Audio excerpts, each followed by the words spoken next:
All right, so for this lesson, we're going to be focusing on Matisse, Henri Matisse cutouts. As he got older and his health was not so great there towards the end of his life, he focused on using just paper. He called it painting with scissors. So we are going to just focus on cutouts today.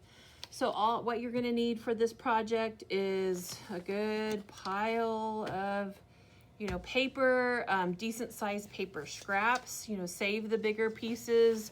Little pieces, yes, definitely throw away between classes. But if they've just cut out pieces like this, even this can be used. So try to save those pieces so we're not just going through all kinds of paper and just wasting paper. But they're just bright colors. This one is kind of an idea to use more for younger grades, maybe kinder, maybe first.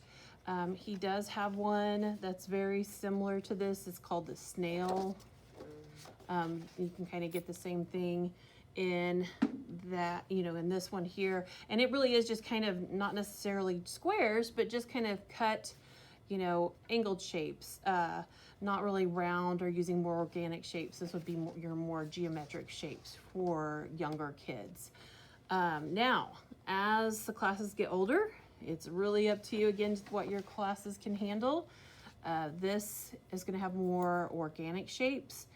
And again, talking about what organic shapes are, shapes found in nature like leaves or maybe coral reefs or, raindrops, for circles and things like that.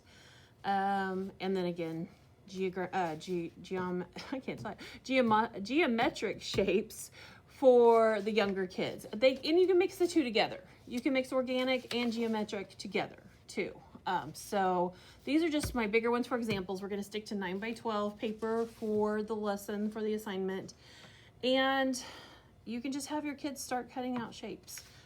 Again, this is going to be easy for the little ones. Now for your bigger ones, the older kids, it's just, they don't really need, we don't have enough time to get out pencils and let them, draw shapes before they cut them. So again, it's really kind of painting or drawing with scissors for this project. So you can just take shapes out of paper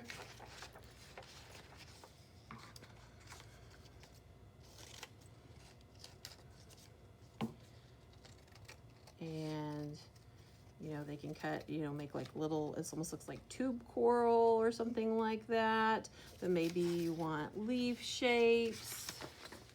And I would not have them glue as they go. Just kind of cut shapes first.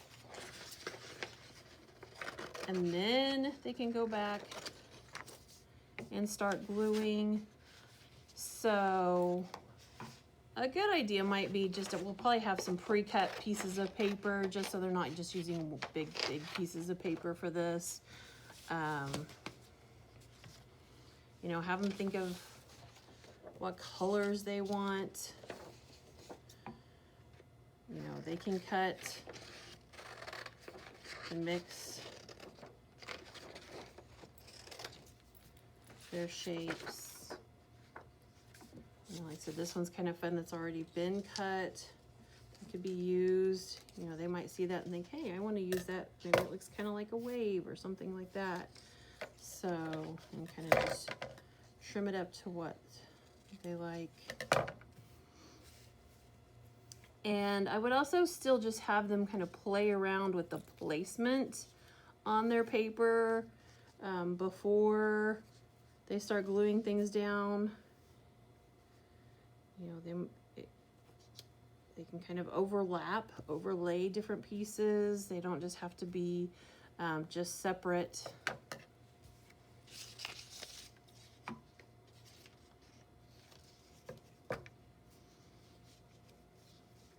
So like I said, it's kind of fun if you've already got some kind of fun already pre-cut pieces that where the students might decide to do something with. Let's see. Take some orange. And the idea is still to use, another thing to talk about would be positive and negative space. I mean, you don't have to have tons of shapes, but just think about where they're placed in spacing them on the paper. This one, you know, the positive things are like the black shapes, the circles, these orange strips. And this one, the red space is the negative space, but since it's a color, it works together. So this one has, you know, a little more white showing through, but you can still see we have good placement all over the paper to use the white for the background.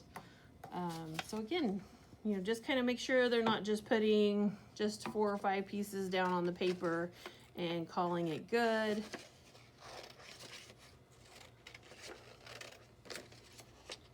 Matisse did use a lot of like kind of stars and leaves in plants that are kind of like coral, or like I said, gardens. He would incorporate all kinds of different things into his art.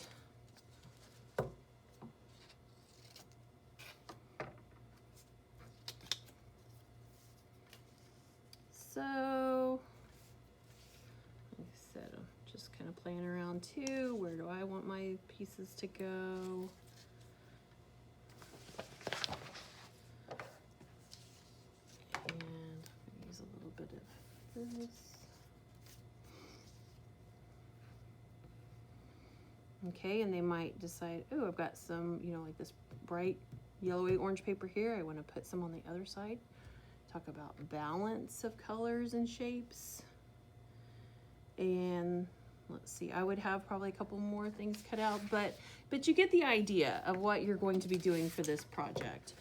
And again, this one, you know, maybe this is more for like 2nd, 3rd grade. If you have some really advanced 1st graders, maybe this is something they might be interested in too.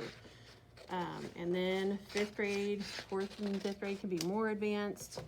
So once I've decided where I want everything to go on my paper, then of course we'll just use glue sticks to really make sure and glue it all down, glue the pieces down really well, and their names are on the back, and that's it.